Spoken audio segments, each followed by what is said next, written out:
Deal with it. Welcome back, ladies and gentlemen, to the ESL Hearthstone Legendary Series Season 2, Week 2. Cam Dozer here with Asimo Cutie, TJ Sanders.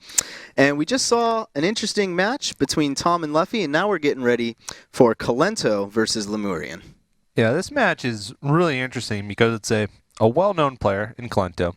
One of the most successful players in 2014, the beginning of 2015. His Hearthstone resume is pretty impressive. I actually have it here. I'm going to list it off. It could take me a while. Okay, go. First at the Game House Cup #1, first at DreamHack Corner 2014, first at the Persmana Cup #2, first at Gamers Assembly 2015, which just happened last week, first at the Chinaverse EU Season 2, made to the finals of 2 consecutive Heroes of the Cards hitbox, winning one of them, second at the Millennium House Cup, top 8 at Regional BlizzCon, as well as #2 at Seat Story Cup, or top 8 at the Seat Story Cup 2. That's a lot of accomplishments for a single player. I probably missed some. Absolutely. I'm sure you did. And Lemurian, I have his competitive achievements written down here as well. He qualified for the Legendary Series Week #2. Go Lemurian. Here we go. Now, so Kolento's going to be bringing a Druid, a Priest, and a Warrior. And then we've got the Warlock, Mage, and Rogue from Lemurian. Mm-hmm. How do you think the matchups, just on paper, classes versus classes, stack up? Now, Kolento's been having a lot of success with that Priest. The Gamers Assembly Tournament branch, which happened last week, Kolento was cleaning up with Priest. He's bringing very slow decks, which is what Kolento sort of specializes in. And Lemurian, on the other hand, his decks, I know, are very combo-oriented. I'm going to guess it's Freeze Mage. Okay. I'm going to guess it's some sort of combo Warlock with Arcane Golem, Power of Overwhelmings. Because he told me that he just loves a one-turn kill decks, and he loves combo decks. Okay. So judging by that, I think Kolento has the advantage, because Priest and Warrior are fantastic against combo decks, because they can just constantly stay at a range. Right, and against Oil Rogue as well, Priest is the only weak one there. But really weak, though, against the Oil Rogue. That's true. But that's like one matchup that he has to dodge. And other than that, I think Kolento probably has the advantage. Okay, great.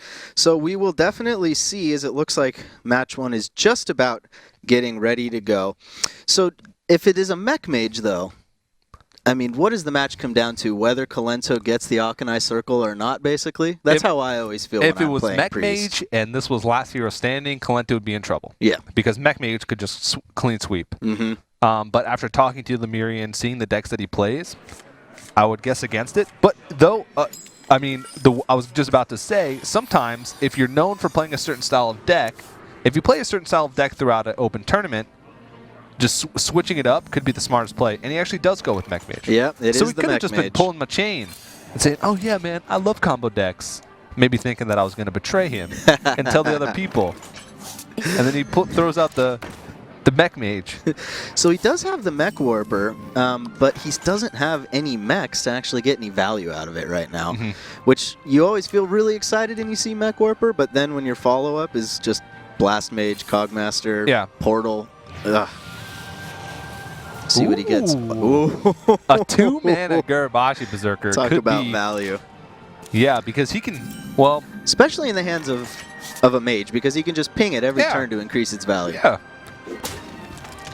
Now, that was a really rough turn also, because... and it's one of those situations where I'd be inclined to play Cogmaster turn 1. Because what's a Priest going to do other than Northshire Cleric on his first turn? Right. You have a mech in your hand. Why not play Cogmaster and have something that's going to trade into it and still be alive for the following turn? So it would have protected his Mech Warper as well. I disagree with that play already. We'll have to see if it's going to affect the rest of the match, but that's cards that he's drawing already that he didn't have to have let him draw on. Right. So at this point, I mean, the on-curve play would just be Mech Warper Cogmaster. That doesn't feel particularly strong. Frostbolting the Northshire Cleric. Then again, there's just that 2-mana Gurubashi. Yeah. He's not getting much value out of the Mech Warper. I think this turn you want to put as much power on the board as possible. But at the same time, you want your Mech Warper to live, so that way next turn you can play your Goblin Blast Mage. So just by not playing the Cogmaster on turn 1, You can see how the effect You is can sort of see snowballed. how it's snowballing. Right. Every single turn, he's faced with a more difficult decision because of a potential mistake that he made on the first turn. Yep. All right, so the priest here doesn't really have any power plays himself either. He can, well, yeah, because the biggest thing here is that he can't make any fancy wild Pyromancer plays because that Garabashi Berserker is going to get Just pretty gonna get nasty. pretty dang big. Downright nasty if he does that. So, yeah, start with a Power Word Shield, see what you pick up. Pretty much a moot draw because he already has one. It's too early in the game to be able to play both. What are you hoping for in this situation as the priest?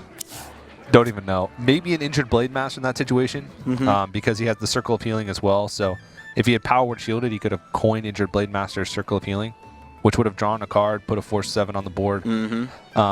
Something to stand up to the mind of that Gurabashi. Yeah. I mean, that was really the only play he had because Wild Pyromancer would have made that Garabashi Berserker too big. Shrinkmeister effectively does nothing because he can't use his Northshire Cleric to trade into something and then heal it back up because whatever he's trading into is going to have 0 attack.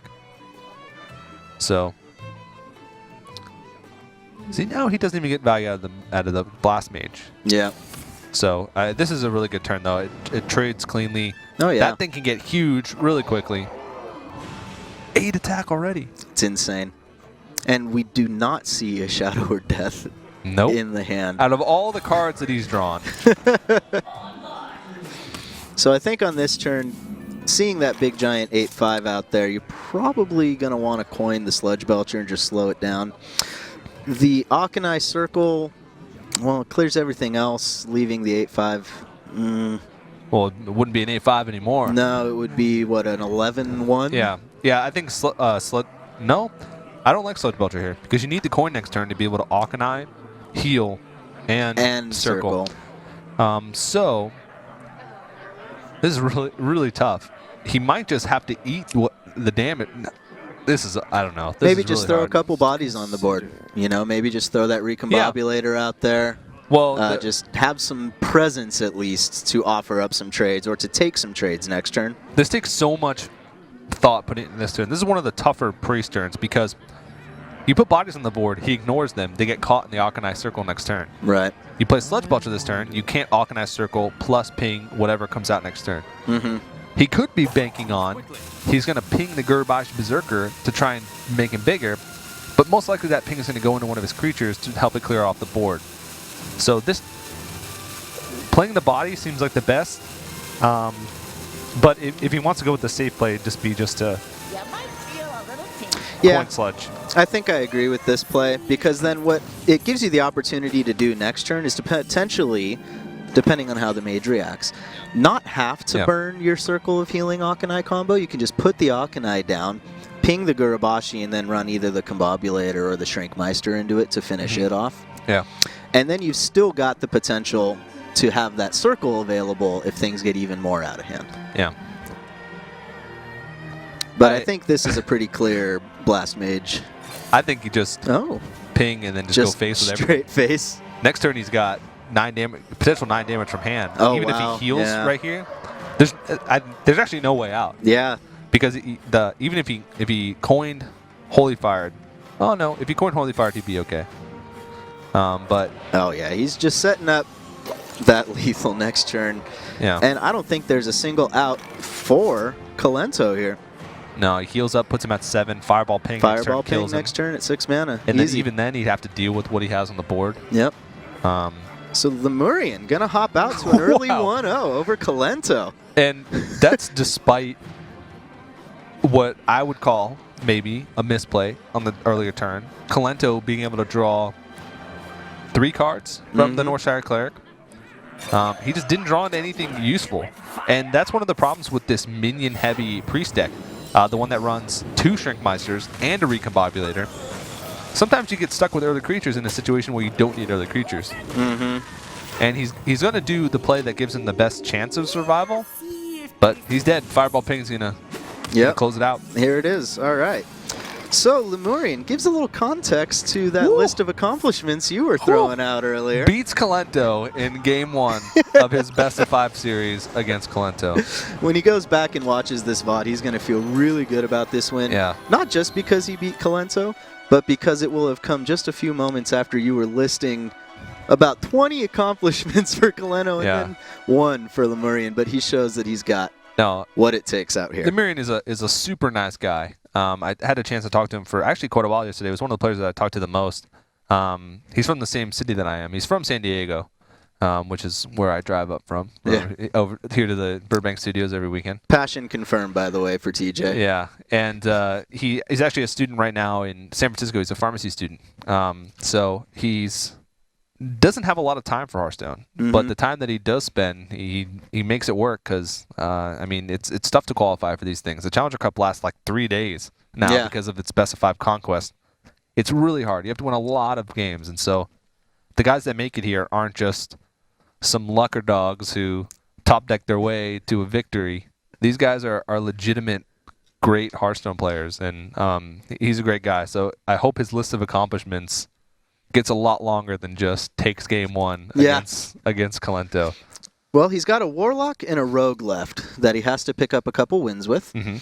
And he does know that Kolento's got the Druid, the Priest, and the Warrior.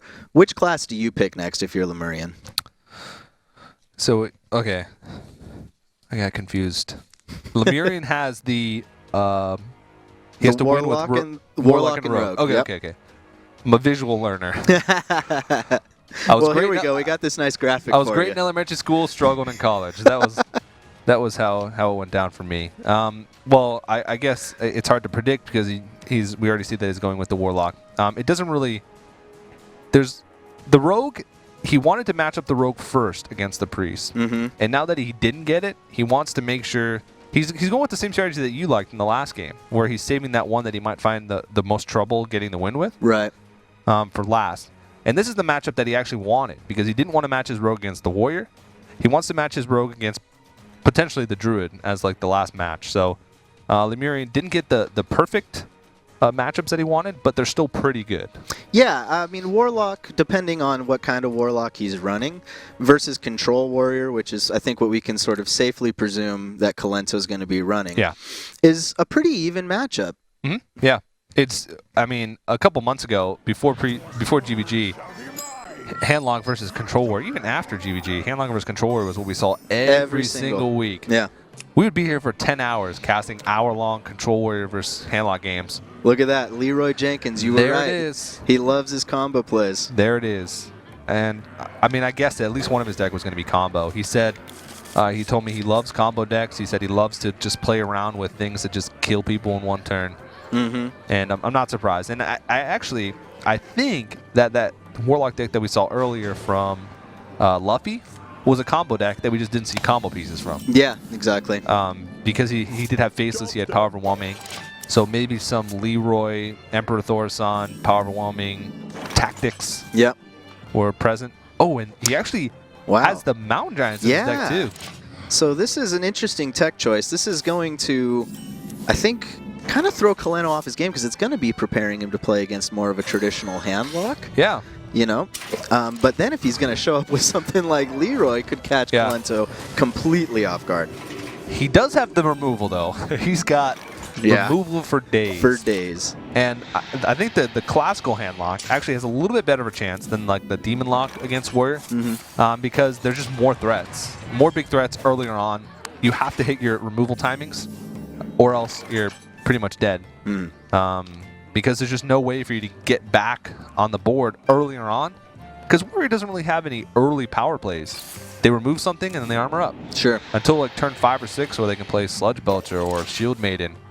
They're not doing anything with the board that's substantial. All right, so just sort of standard early game Warrior stuff when you don't have your Armor Smith, just putting on a weapon and armoring up. Warrior gaining health, Warlock losing health. That's how it goes. And this used to be a pretty big power play too back in the day. You could Mountain Giant, and then the following turn you could Faceless your own Mountain Giant and still save your other Mountain Giant. So you're effectively getting 5 Giants. Yeah. So in this situation, Do you just armor up, shield slam, and then take 8 to the face, which is effectively only 2? Yep. Yep. You have to. You can't leave it alive because you're going to lose Obviously. your armor next turn anyway. Yeah. Execute. You want to use, at least this is the philosophy that I've always used with the Control Warrior. I've played, I don't know, I have like 1,500 wins with the Control Warrior. No mean to brag or anything. You always want to use your armor while you can. You want to use the shield slams while you have armor because you're never guaranteed to have armor. Sure. It's easier to get a target damage for execute than it is to gain lots of armor really quickly. Right. So do you think we just see another mountain giant slap down here? Yep. This is what the Alrighty. Mountain Giants are for. They're just put so much pressure early on. Yeah. And he's still got threats. I mean, he's got Sludge Belcher next turn. He does have executes, though. He does have executes. Takes another 8 to the face. Yeah. And this is one of those times where you just throw out the Harrison. Sometimes in this matchup, you save the Harrison For Jiraxis? for Jiraxis. But if you think it's going to be like one of those slugfests Right. where you both are you're willing down to little amounts of cards, sometimes Harrison can be a liability. I was just going to say the same thing. There's a few reasons I don't like playing him against Jiraxis. One would be the potential to wind up milling and burning a bunch of my own cards, Yeah. depending on what the situation of the game is for me at that point. And then also, it can just force me into fatigue. Yeah, that's true. Usually when you see Jiraxis played from anything other than a Void Caller, it's pretty late in the game as it is already. That's true. Yeah.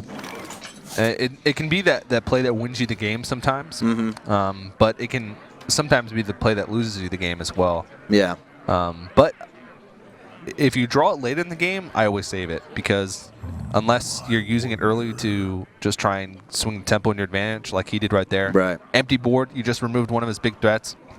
Play the only creature you have in your hand to try and gain some sort of foothold. Sure. And now he's got a fairly clean trade versus the Belcher here. It always seems like Belcher's never a clean trade. That's true. I mean, and why I say fairly clean. I guess that's as clean as it gets, Yeah. right? Yeah. Minion survives the first hit. Weapon finishes the baby Belcher. Pretty nice. Yep. And I'm curious to see actually how slow this warrior deck from Kolento is. We see Ysera, which indicates that it's relatively slow, or some people would say exceptionally slow. But I wonder how many big threats he's actually using, and if he's incorporating any sort of any of the new cards in, like the Emperor Thorsan or Grim Patron. It doesn't look like it. It looks like it's standard Control Warrior with some heavier elements. But it's too early to tell right now. We haven't even been through half the deck. I don't know how much I like using this execute. And I'll tell you the reason why. At this point, Kolento has every reason to believe that this is just a traditional hand lock. And which means that there's going to be a lot of pretty nasty Molten Giants at a certain point in this game. Yeah. Now, I do have, as a warrior, more burst maybe now, than old just Control Warrior. To get him down before that becomes much of a threat. But I don't know if I like that. Mentally, in my mind, when I play Control Warrior, I assign removal. Like I say, okay, first Mountain Giant, you're getting a Shield Slam. Second Mountain Giant, you're getting an Execute. Twilight Drakes, you're getting one each too. And then I usually will say, okay, well, Molten Giants, hopefully he plays both at the same time, you're getting a Brawl. Right. And that's usually the way I've played it. You have to either have Brawl in your hand or be really confident that you'll be able to float him above the certain amount of health. Sure. And then scare him enough to play both later on in the game to be able to get Brawl value. But a lot of times it doesn't work out like that. So I sort of agree with you in saying that you only want to use that last removal in your hand when you absolutely have to. But whoa, look at that. I mean, that's just one turn. That's that Thorsan. He even gets the Molten Giant out of turn earlier. Yeah. Nice. Oh, I'm at 11 health. You think I have 0 or 1 mana Molten Giants? Just kidding. What is your play here, though, if you're Lemurian? I mean, let's take a look at what his options would be. So he could, gosh, what? Double Hellfire? Earthen Ring? not much on the other side of the board that feels that great to use your Faceless on. Yeah, I'm okay with that. Double Hellfire Earth Ring. Yeah. It gets you closer to your Molten Giants. Hellfire doesn't have exceptional value against Warrior anyway. Yeah. A lot of times, if he puts an Armorsmith on the board, Hellfire becomes a little bit of a liability there. Yeah. So I think getting those out of his hand now, removing the armor, getting him closer to Molten Giants is perfectly reasonable. Probably the way to go. Yeah. And he denies an extra card draw, potentially, from the Acolyte of Pain. Yeah, and he actually thinks... he thought a second there for throwing out the Sun Fury instead, to maybe save the Earthen Ring for like the next turn after he played a Molten Giant, but I think this is perfectly fine. Ooh, look at all those threats. Gosh. What do you even do here? I was just wondering the same thing. I wonder. Because you... I think... I was going to say, I want to Armorsmith Thaurissan armor up. Yeah. Oh, but he's instead going to Armorsmith yeah. Dr. Boom. I like the Dr. Boom because you want to force the removal on the Dr. Boom because Dr. Boom still gets a ton of value even after beating a removal out because of his boom bots. And it paves the way for an easier Ysera and an easier Thaurissan. So next turn, if he uses a Siphon Soul here, or if he does some sort of, I guess that would be the only way because he wouldn't have enough mana for Molten Giant Shadow Flame. Yeah, he doesn't have the Shadow Flame available quite yet. Not one that's going to clear everything. Or like BGH, which he does, which wouldn't affect Thaurissan anyway, I guess, but he would be in a lot better of a position now, and he might even get that Emperor Thaurissan to live an extra turn or two. And BGH for sure coming out. Yeah.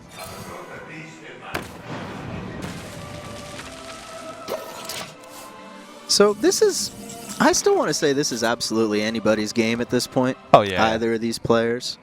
It's sometimes easy for me to feel way behind against, 4 to the face. Yeah, I don't think he really wanted that, I don't think he wanted that at all. That's a little better. That's much better, because now Lemurian's got a 2-mana Molten Giant. Yeah. And now he wants this Thaurissan to eat another removal to just pave a nice golden pathway for Ysera. Yeah. Because if you don't have a threat for Ysera is like more effective than Jiraxis in some cases because you're not limited by your health pool, but you're still getting usually something big to play on a board, like the Emerald Drake. Right. Even the Laughing Sister are super annoying. Totally. I hate seeing that card. Every single card that Ysera gives you is obviously amazing mana value, but there is something particularly obnoxious about the Laughing Sister, especially when they're placed effectively against maybe my Cone of Cold or something along those lines. I just always ignore them. I'm like, ha, he got Laughing Sister. That's the worst card ever that you can get from Ysera. And then all of a sudden he has like a board full of Laughing Sisters. I'm like, and they chew you apart. Trying to hover my fireballs over him, like,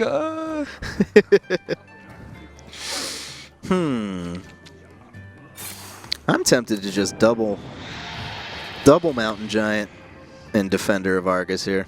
Yeah. Or Molten Giant. He could. He always has to keep Brawl in the back of his mind, though. Yeah, that's true. That's a good point.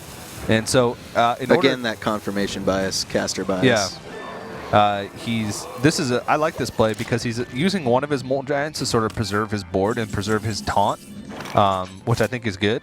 But he's still playing around Brawl, sort of, because he removes the board, which he otherwise would have had to trade creatures into anyway. Ooh, the BGH, though. What an insane turn that Thaurissan made possible. Exactly. Like a BGH and a Ysera? Yeah. That's crazy. That's ridiculous. He could make his own Ysera. He could. And that seems like a fairly reasonable play, too. It's going to be fairly well protected for at least a turn behind the Sludge Belcher. Yep. Man, if he had had Thaurissan live 1 turn longer, he could make an Ysera of his own and Dr. Boom in 1 turn. Yeah, it would ruin his combo. But, I mean, at this point, I think he's going to save it. You've already got the Warrior pretty low, though. I think he's going to Dr. Boom here. Yeah, I don't think your only win condition is your combo at this point. Yeah. And we haven't even seen a power overwhelming. This could just be a handlock with a Leroy in it. Leroy Faceless. I mean, cool. That's still 12 damage. Oh, there's that brawl. This is actually, Just in time, potentially. yeah, this could be a pretty good brawl because you're most likely going to get either something pretty insignificant on his side, but you're also getting rid of your 412. Even though it's silenced, What? a 412 is still really big. So I think you trade, you bounce Ysera in off the Belcher, so it's just the baby, so that it's guaranteed to only have at worst one minion on the other side for your opponent. Yeah. And then probably Brawl, and the question is Belcher or... Oh, he's No. going to just play both of those and save the Brawl. Just going to buy some time. He values the silenced Ysera more than... Yeah, I think the brawl is sort of like Clearing a last ditch effort. Yeah, Like, oh no, I'm dead next turn. Brawl. sure. But his board's still really strong. The only really impactful creature that he has is Dr. Boom.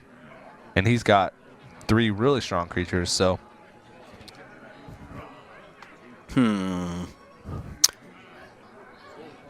He's thinking of whether or not he can tap. Yeah. And he's got a wall. Like, he's got double Ancient Watcher, or in this case, he could Twilight Drake and then Ancient Watcher, Sunfury Protector.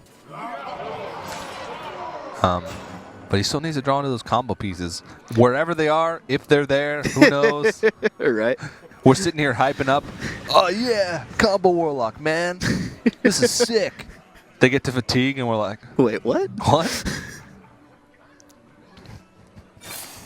Oh, he's Yeah, getting I deeper. think that... There's Leroy. There it is.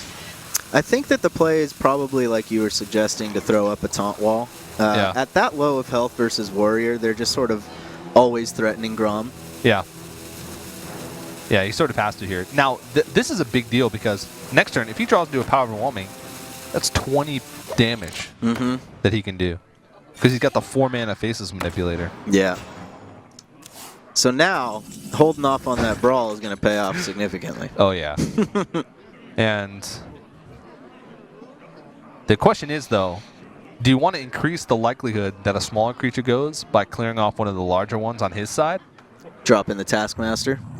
Or just like trading the Shield Maiden and Both of the them into, Ysera yeah. into the Twilight Drake, but he wants to make sure that if one of his creatures does live, that it's healthy. Yeah. This is going to be a big brawl, because if one of his creatures does live, Oh. nope. What is that? Sunfury Protector. That's a pretty good Average. result. But, wow, 1 damage off. Okay, so Leroy plus Defender would make it 7 plus. It'd make it 10 damage there. Leroy plus Faceless, would be 12 plus 2 would be 14. He's at and 15 he's now. 1 short. Okay. And he can't go for it because he hasn't played Alex Strazi yet. If you show everything too early, okay. So if he taps here in anti-heal bots, it'll only put him up to 13. So he needs to not tap, just anti-heal bot. Yeah. Put him at 15. He can Defender Vargas as well, or he could have Sunfury Protect in that situation. But this fits the curve better. Yeah.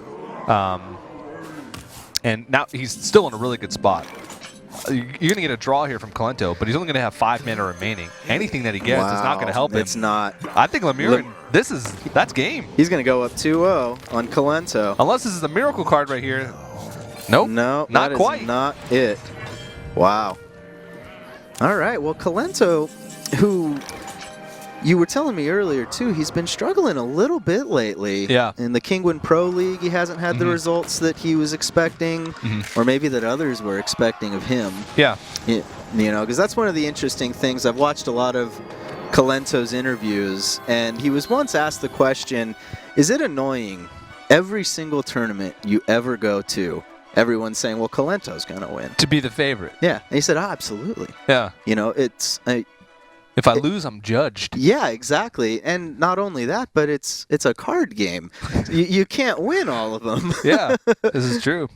And, I mean, he just came off of... He won the Gamers Assembly tournament in France last week. I don't think it was even a week ago, which is crazy. He was in France. He's been traveling all over Europe and doing God knows what after the Gamers Assembly tournament. And He comes back home and just wants to sit down and play a nice competitive ESL Legendary Series match, and everybody's calling him the favorite. Yeah. But no, Hard life, man. yeah, he is. I think he's currently 3-3 in the Kingman Pro League, which is like right in the middle. He's like 5th place out of 10 in his group. So he's middle of the pack, but I think a lot of people expected more. He's in the same group as Trump. Trump is actually in 2nd place in that group right now. Maybe even tied for 1st if the standings have updated. I'm not quite sure, but he hasn't had as much success outside of like big events. So we'll have to see. Kolento going for, I think, one of the bravest choices he could have possibly made here. Going for what's probably, like a 70-30? Maybe 80-20 matchup, Priest thing is, versus though, Oil Rogue? When you're down 2-0 in Conquest, you have to win with everything anyway. Yeah, okay. So you can either go with your strongest deck first and try and ride momentum, or you could just say, I need to win with my weakest deck anyway. Let's go for it. I got a hot day tonight. I got somewhere to be. Let me just, if I'm going to lose, I'd rather go out 3-0. But it's tough. He might have had some tech cards in there that we didn't see. His deck was a little bit interesting. It was very minion heavy, which is good against Rogue. Yeah. You want to be more proactive. You have to put on pressure in order to beat them as a Priest. And the minion heavy deck could give him a little bit more of an advantage than Priest normally would have against Rogue. But it's still going to be a tough matchup. So, if you're Kolento and you're mulliganing, you're going to be hoping for, I presume, going second, having Northshire Cleric, having your opponent not have backstab, Yep. and then having coin into Injured Blade Master Circle of Healing. And then hope your opponent doesn't have sap. And then hope your opponent doesn't have sap. And then seek to control the board? Yep. All right. That seems to be the plan here. All right. For Kolento. The other option is to just throw a bunch of bodies out on the board early on. Sure. Force him to play reactively. Force him to empty his hand early. And that's when you can start playing reactive. Well, it does look like Kolento may have had a bit of a connection issue here, but he does seem to be getting into the game. Yeah, we didn't get to see the mulligans, but I'm sure if Harrison Jones was in his opening hand. I don't think he kept it. No, you think so? He did, yeah. Oh, okay. I would always keep Harrison in this matchup. Yeah. Just because he builds a big. Rogues play so greedy against Priest. Yeah. I'm guilty of that too. I played Rogue almost all last season. Oil Rogue all last season. I see a Priest, I'm like, just throw out the oil. Just whatever. It's a Priest. I'm going to win anyway. That type of attitude. It just feels so slow holding on to Harrison in your opening hand. That's true. That's a Violet teacher. That's a Violet teacher, all right. Yes, it is. That could be problematic if left alive. It won't be. Yeah, as we can see, the only spell in his hand is a Circle of Healing. Wow.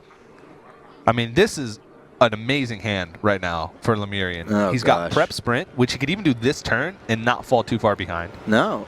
Fill his hand completely. Yeah, all he'd really be doing if he were to Prep Sprint right now is just putting himself further and further ahead. He could always just trade out with his dagger to remove the potential threat of the Violet teacher. I like saving the sprint though until you like sort of absolutely need it, because I talked about it, his hand's already good. Yeah. Sprint would just sort of make his hand a little bit better because it's already great. Right. So right now he just wants to try and put as much pressure on as possible. He can be really liberal with his cards because his hand is awesome and he has sprint. This is a fantastic position to be in. Harrison right on time though. That feels pretty good. It's Picks not up an oil. a light of the Naru. No, it wasn't an oil. I don't know. This doesn't look very good for Kolento. But if you do look at his hand, he's got a lot of potentially high-impact cards, just not in this matchup. What's a Cabal Shadow Priest going to steal versus an Oil Rogue? Hopefully something that comes out of a Pilot Shredder. Yeah, probably your best bet there. Maybe Blood Mage Thalnos. He does have Shrink Meisters, so Shrink Meister plus something else. Well, here's some potential value here to slow things down a bit. That's a nice pickup. I wonder. Yeah.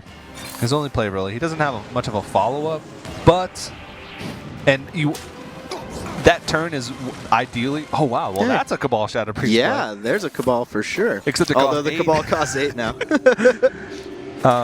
But that turn would ideally be the Recombobulator, the Shadow Madness Recombobulator type play. Right. Yeah, or even the Shrinkmeister so that you can use it, the Shadow Madness, on the Shredder. Shredder. Yeah. Oh, wow. Wow. Yeah. Not just a prep sprint when you're ahead, but with that pickup of cards on your sprint. This is a really threat-heavy rogue deck because a lot of times rogues couldn't even fit in Dr. Boom. Yeah, it is interesting to see that card in. But he fits in Emperor Thaurissan as well, and I'm wondering what he cut. It could be second sprint. Sometimes since Paladin hasn't been quite as popular in the past week, maybe cutting like a second Fan of Knives. Or second oil, Yeah. which I don't like. Having 2 oils, I think, is really important. But I think this is going to be a Sap. Violet Teacher Yeah. Sap. You got 2. You want to start putting on damage as much as possible. This is a fantastic turn to just pile it on. Yeah, absolutely. That- And saving a turn, it looks like with the dagger as well, so that he can get even more value with potential Blade Flurry that he's hoping to pick up. Oh, now that he's seen Harrison, he can just be greedy Absolutely. with those weapons. He could just like start stacking deadly poisons and oils. Make his weapon like 12 attack. Just hold on to it. Yeah. Do the whole curse it over your face, but then bring it back. The pleasure is mine. Yeah, curse it over your face, bring it back. Just toy with him. Do you think he would wind up having the nerve to BM Kolento?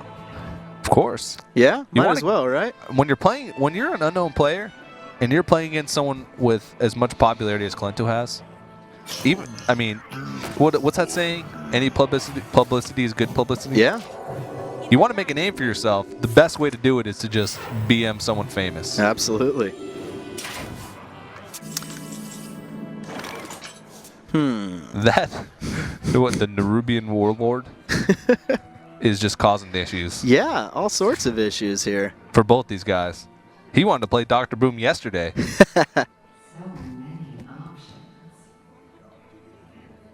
So do you think he wants to save the sap for when he can actually do the big lethal turn? Or do you play it now and put on even a little bit more pressure before? Because the Belcher's probably just going to come back either way. I like playing the sap. Yeah.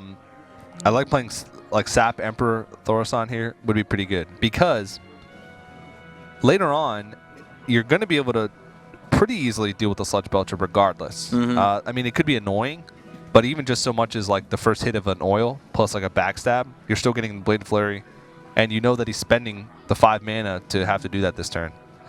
He might want to save that for the burst, but a lot of times you don't need that. But it looks like he's going to go with the Azure Drake here.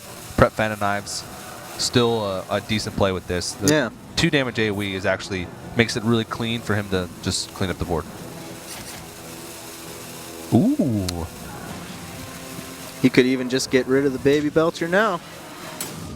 I think Spectator has a little bit delay. Okay, he got it in. He got the attacks in.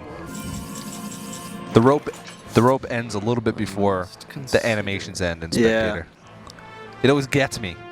So I think on this turn it's going to be a pretty clear Akanai circle. Oh, yeah. Not much of another choice here.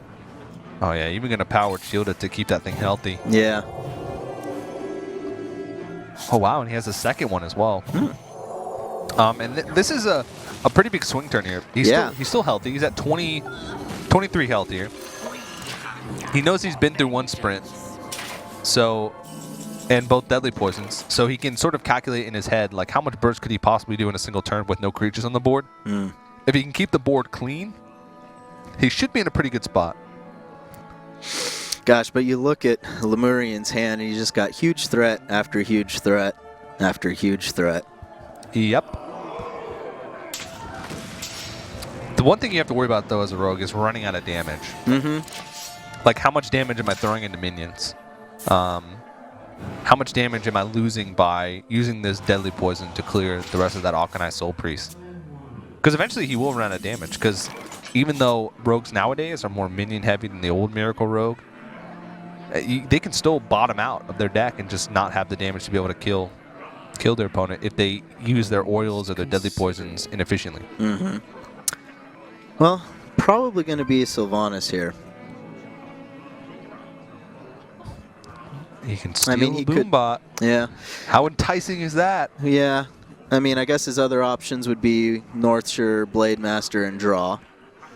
Yeah. Could even draw again with Power Word Shield and just sort of fish for probably the Shadow Word Death. Yeah, he could Cabal Boombot and then make it a Boombot on steroids with the Power Word Shield. Probably still only trade just into the other Boombot, but, you know. Yeah. Must consider. Akanai, he wouldn't even be able to trade. No. Okay. Yeah. I have no time. Always gonna. Oh. He's gonna hope that the Boombots hit the Sylvanas. Right. And then he steals the. steals. Okay. Okay. Nice. That's risky. That was risky, but it worked out. Yeah. Because if if that Dr. Boom had stayed on the board, like if Sylvanas hadn't been hit and like one Boombot went face and one Boombot went into the Akanai, then he had a fresh dagger the following turn. He could have done so much damage with a Dr. Boom, a fresh dagger, and potential for Orioles in his hand. That could have been lethal. So risky play, but pays off because he gets to steal the Boom. Well, Kolento's still got some tricks up his sleeve, down 2-0 in this match. He refuses to go quietly into that good night at a 3-0 loss in round 1 of the ESL Hearthstone Legendary Series. So, as Lemurian here, I almost feel like just a naked sprint would be the way to go. Yeah, naked sprint. You can draw into second eviscerate. Yep. I think that's pretty much it as far as outs go. Yeah. SI agent as well if you want to take the damage to the face, which is perfectly reasonable because a priest isn't going to burst you down. I was just going to say, especially versus a priest, unless he's going to pull out some sort of a crazy Prophet Velen Mind Blast play. Whoa. Or the old Akanai circle the double zombie chow. There you go. But he knows he's already been through both Akanais, so any burst potential has been cut in half pretty much. Yep. Oh, the Recombobulator. He can steal something pretty delightful next turn. I really like the Recombobulator in the Priest for kind of a number of reasons. Cabal Shadow Priest being probably the main one, in my opinion. Yeah. Because not only does Cabal have insane value just as Cabal and potential huge tempo swings, but then if you look at her stats for a 6-drop, Recombobulator pretty likely to make her stats even sicker. Yeah. She's already done her battle cry. She's done what she's there for, you know. Now if you can potentially get an even better body out of it that's better for the mana you spent on it, can be a really downright nasty play sometimes. For sure. Well, this is almost certainly a Blade Flurry play, but the way he goes about it is going to be the telltale sign. He doesn't have a fresh dagger, so he'd have to dagger up first and then find a way to make a play for 4 mana that's going to be able to allow him to combo the Sword Oil. So Earthring Farseer plus oil, or Earthring Farseer dagger plus oil wouldn't give him enough for Blade Flurry. Right. Which is really awkward because he wants to make sure that he gets full value out of the... Oh, that's... Drawing the backstab after you draw the... Not what he was hoping for. Ooh, you can tell that was a big mistake. Yeah. He re-daggers, doesn't have enough for the Blade Flurry. That might just cost him the game because he needed to have oiled up on just one and then Blade Flurried and traded, because now he's going to have to take 8 damage over the next 2 turns just to be able to clear everything off the board. That's only 6 damage that Kolento has to muster up from his mighty priest hands to be able to finish him off. He has to use a sap. Now he's... Oh, that doesn't feel very good. Wow. Yeah. Ah, you can see the disappointment on his face right now. So how is Kolento going to be able to punish this most effectively? I mean, heal up. Always start with a draw. Steal one of his creatures. Well, he's got the Shrinkmeister to do it with now. Yeah. Let me change your mind. Yeah, that mistake really cost him. That should have been a board clear. Even though it would have been an inefficient board clear, should have been a board clear. Wow. And now, I mean, he still has the oil, but he doesn't have a creature on the board to be able to combo with. So now he's going to have to... Was he going to play the Violet Teacher and just... Oh, you don't want to play the oil until it actually can have its effect. No. Ouch. Yeah, he can backstab here, Sharp Sword Oil. And then... He wants to reduce the chances that it goes on a 1/1. Right. Well, he's going to be able to clear the board with the Blade Flurry here, though. Yeah. And so even if it goes on a 1-1, none of the targets it goes on are going to be able to swing till next turn. Actually, he might want it on a 1-1 because that's a 4 health creature.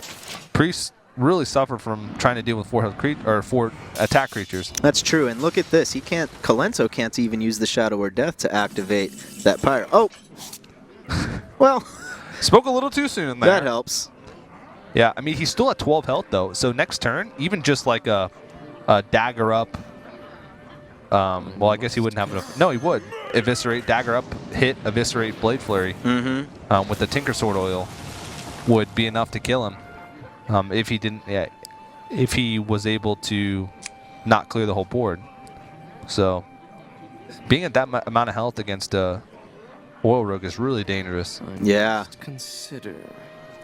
Man, one little mistake, and look at this sort of situation that's wound up developing. This is a game that could go either way still, even though it's a matchup that traditionally just so heavily favors the Rogue. Yeah.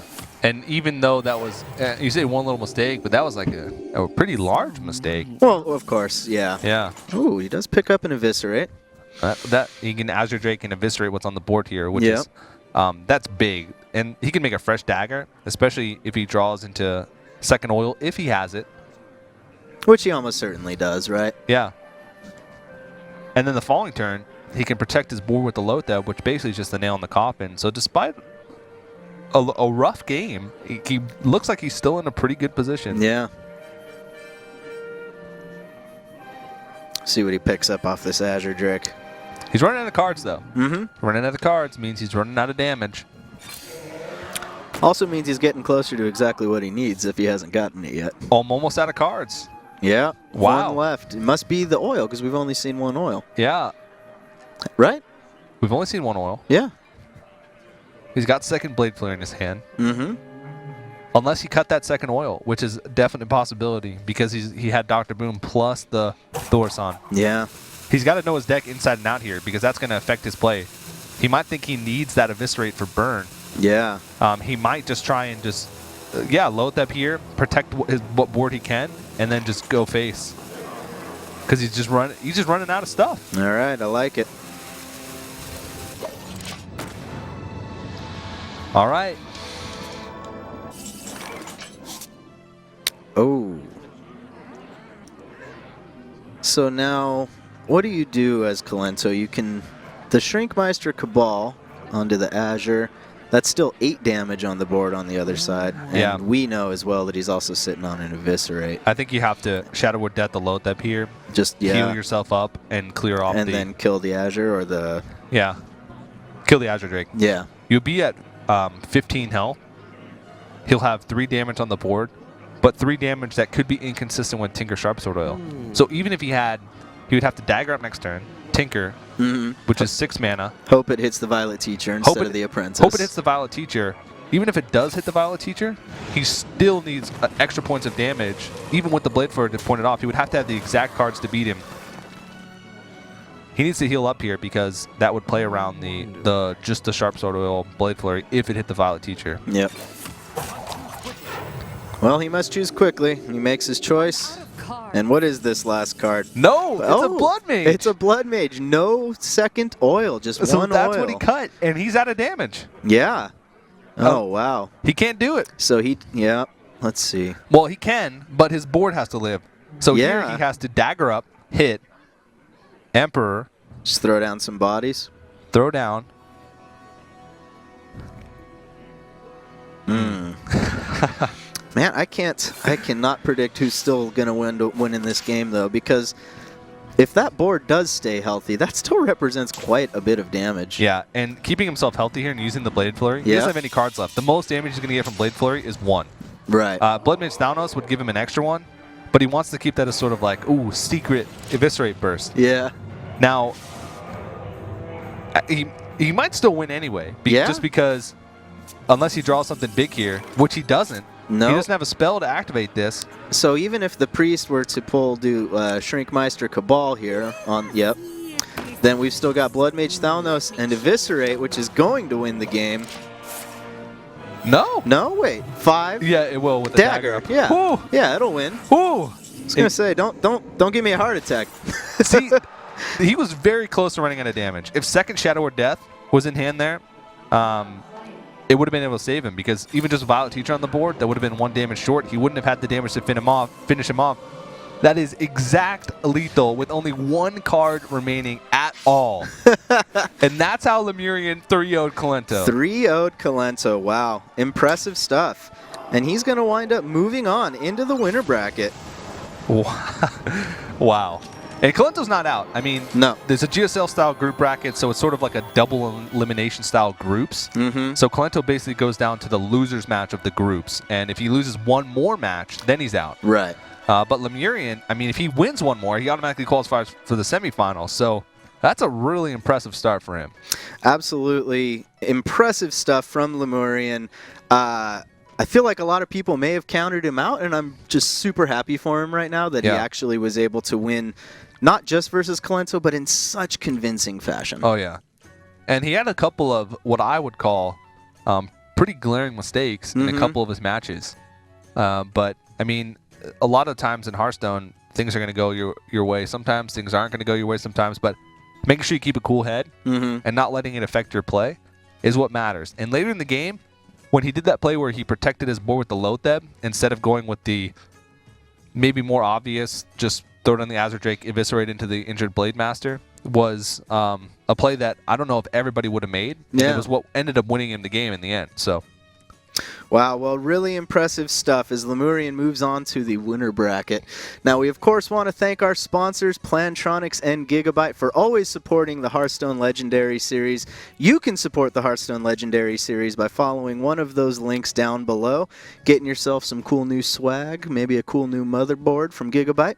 And, of course, keep those tweets coming. Tweet at ESL Hearthstone using the hashtag HLS.